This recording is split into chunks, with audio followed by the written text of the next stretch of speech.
This is from someone you know very well, Susan Tumman. She says, Dylis has been a constant source of support and friendship since my school days over 20 years ago. As an educator, she was and still is hugely energetic and supportive, and her joie de vivre is unrivaled. She goes on to say quite a lot, so I'm just going to pull out some little notes here. Dylis cared about and respected us as pupils, and she wanted us all to succeed. She's one of a kind who can never be missed with her colourful array of boho clothing, sing-song voice, and her affectionate French names she had for us all.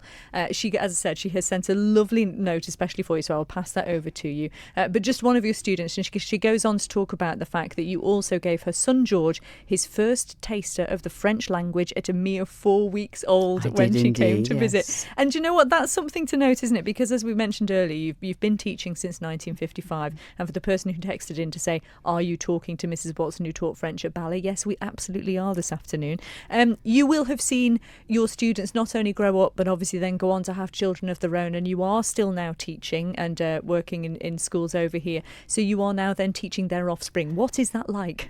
Frightening. The other day, or a couple of years ago, I met the grandfather of somebody that I'd taught, and I thought, this really is silly. And when I was teaching at Ballakermeen, they started putting war pictures up all around the foyer. And when I still had my ration book and remembered everything about the war, this was a little bit of a shock to me. And I felt it was time to move out. I thought at the time that I would then be just sitting and holidaying, perhaps sitting and watching television. And I was very envious of people like Wendy McDowell, with whom I'd worked. She and I were the only women on the staff at one stage, because Wendy immediately went into her big music mode, and she's absolutely wonderful. And I was delighted when I found, A, that I had supply work at Ballakermeen, and B, when they asked me to do some EAL or TEFL teaching with children from other countries. And I have been doing that for over 20 years now, and it is hugely rewarding. Yeah, I'm sure it is, and it's certainly something I'm sure you're not about. And it broadens your horizon too, because you learn a lot about the countries. You focus on the languages, and there was a time when I could do a little bit of Portuguese, and a time when I could do a little bit of this, that, and the other. We're now in the Asian languages, and I'm not as good at that. But with a dictionary and standing on your head for a halfpenny, you can work wonders. What a fantastic image. You also just mentioned the war then as well, and obviously the early part of your childhood was actually during the war. And we were chatting yesterday, and you mentioned that you have found yourself over the years reflecting on what it must have been like for those who sort of lived through the war, and you conjured up this image of the notion of the people standing on platforms waving off their loved ones, and how you had a moment when you just thought what that must have been like for them. Yes, I even I thought back about my parents and what difficult times they must have had. Mother had to make do and mend. We had reconstituted egg. Everybody of my age will know all this sort of stuff. Things were hard. We went and picked rose hips. We went and picked blackberries. You had to make do and mend. My father's clothes were turned into a skirt for me. His trousers turned into a skirt, and so on. We were relatively deprived, I suppose. But going back to what you were asking, which I've almost forgotten, it was the changes, the war. Yes, because when I was older, I understood my parents. When I was older, I understood adults. When I saw all these films, The Brief Encounters and everything, I understood emotions, which I didn't understand as a child. And one of my boyfriends moved to live in another part of England, and I spent a lot of time at New Street Station in Birmingham saying goodbye. And I thought of the awful goodbyes of the people who actually had to go away to war and maybe never came back.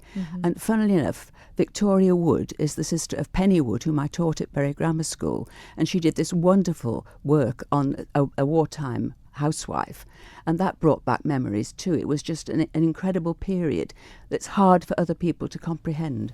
Do you think that's where, because I noticed as well in your notes that you had written that your motto is grind on. Do you think that's partly where that might have come from? I think so. You just, and I think I'm very lucky still to be alive and finding things to enjoy. But I think grinding on, sometimes, you get ups, you get downs, that's normal. And also sort of reflecting on that, I suppose, and how different it is for children nowadays. There is that sort of age-old phrase, isn't there? You don't know how good you've got it. And I wonder, do you think that children nowadays have actually got it good? Or do you think because things are so much easier for them, there's all the convenience and everything, that actually that makes it more difficult for them? It's a bit of both, I think. Looking back, I used to give a lecture at school. I did a film, in fact, in school about the war and the fact we had know this, know that, know the other, know the other. Incredible amount of things that they take for granted. Yesterday's luxuries become today's necessities, and it's amazing. But on the other hand, everybody has it so good now in some ways, but equally they have a lot of choices, and life is not secure. There's no guarantee they'll get a gold pocket watch at the end of their working time. They have to be adaptable. When I was at Ballakermeen, we introduced many things, including the Higher Education Conference, and you realised that people had to be adaptable and learn to move from one job to another and acquire broad skills.